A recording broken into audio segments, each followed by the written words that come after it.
Hello friends, ഇന്നിപ്പം കുറേ പേര് മീൻസ് എന്നോടൊപ്പം ഡ്യൂട്ടി ചെയ്യുന്ന അധികം ഏജ് ഇല്ലാത്ത കുട്ടികൾ ചോദിക്കാറുണ്ട്, ചേച്ചി ഞണ്ട് എങ്ങനെ നമുക്ക് വൃത്തിയാക്കാം? അപ്പം ഞണ്ട് നമുക്ക് വൃത്തിയാക്കാം. ഹലോ ഫ്രണ്ട്സ്, നമുക്കിന്ന് ഈ ഞണ്ട് എങ്ങനെ വൃത്തിയാക്കുന്നതെന്ന് നോക്കാം. നോക്കൂ, അത്യാവശ്യം ഇച്ചിരി വലുപ്പമൊക്കെ ഉള്ള ഞണ്ടാണ്. നമുക്കിത് എങ്ങനെ വൃത്തിയാക്കാൻ നോക്കാം. ഓക്കെ, ഇതാദ്യം ചെയ്യേണ്ടതെന്ന് വെച്ചാൽ നമ്മൾ ആദ്യം ഒന്ന് വാഷ് ചെയ്യണം. ഇത് ഇവിടെ എല്ലാ കാര്യങ്ങളും ഞാൻ എൻ്റെ ഒരു രീതികളാണ് പറയുന്നത്.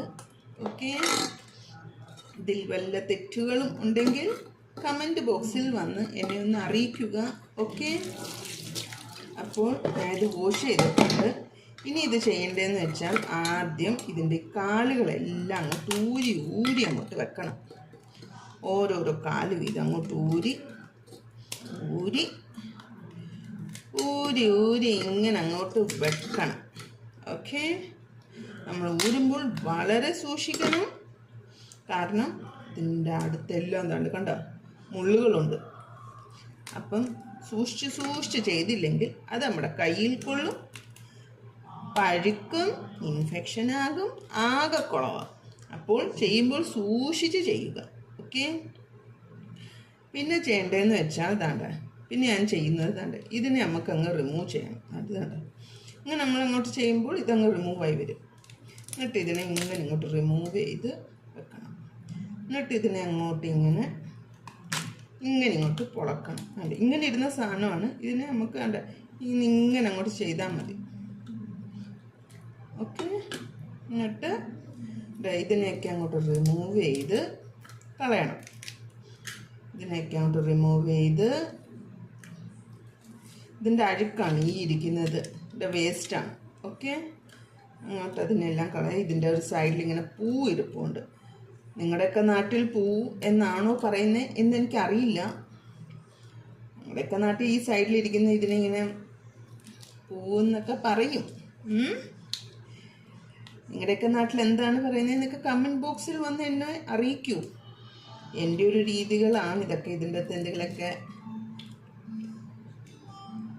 വിട്ടുപോവുകയോ എന്തെങ്കിലും ചെയ്തിട്ടുണ്ടെങ്കിൽ എന്നോട് പറയണം.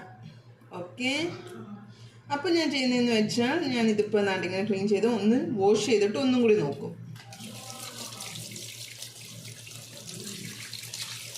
നോക്കൂ, ക്ലീൻ ആയിരിക്കുകയാണ്. എല്ലാം ക്ലീൻ ആയിരിക്കുകയാണ്. അതിൻ്റെ സൈഡിലെ പൂവെല്ലാം കളഞ്ഞു. ഉണ്ട്, ഇപ്പോൾ ഇതാണ്ട് വൃത്തിയായിരിക്കുകയാണ്.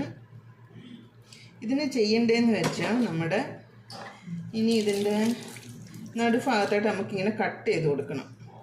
ചിലവരിത് ഫുള്ളായിട്ട് ഇങ്ങനെ ഇടുന്നവരുണ്ട്. ഞാനിതൊന്ന് കട്ട് ചെയ്ത് കൊടുക്കും.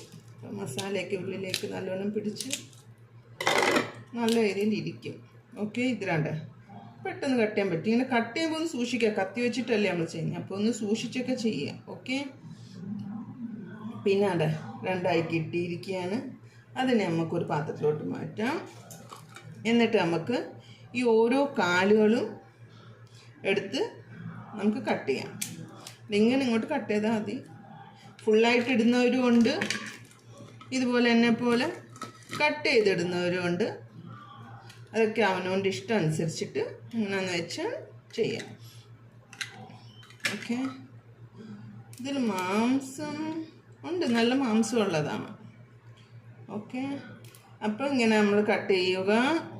ഇതുണ്ടാണ്ട് സൈഡിൽ നിന്നാണ്ട് ഇതുണ്ട്, ഇത്രയും ഭാഗത്തൊക്കെ മാംസം വരും. ഒക്കെ കളയുക. ചിലവരൊക്കെ ഇത് കളയുമായിരിക്കും. ഞാനിതെല്ലാം ഇടും. കാരണം ഇതിൻ്റെ അകത്തൊക്കെ നമുക്ക് ഇതിൻ്റെ സൂപ്പ് പോലെ കിട്ടും. ഇച്ചിരി മാംസവും സൂപ്പ് പോലും കിട്ടും. നല്ല രസമാണ് കഴിക്കാൻ. അതുകൊണ്ട് എൻ്റെ കുഞ്ഞിനൊക്കെ ഇത് ഭയങ്കര ഇഷ്ടമാണ്. ഈ കാലൊക്കെ ഇങ്ങനെ വലിച്ചൂരി കഴിക്കാൻ. ഞണ്ടവന് ഏറ്റവും ഇഷ്ടമുള്ള സാധനമാണ്. ഓക്കെ, അപ്പോൾ നമ്മളതിങ്ങനെ റെഡിയാക്കിയിട്ടുണ്ട്. നമ്മൾ കട്ട് ചെയ്തു, പീസാക്കി. സെയിം പോലെ തന്നെ ഇതാണ്ട് ഞാൻ എല്ലാ ഞണ്ടും കഴുകി വൃത്തിയാക്കി ഞാൻ വെച്ചിട്ടുണ്ട്.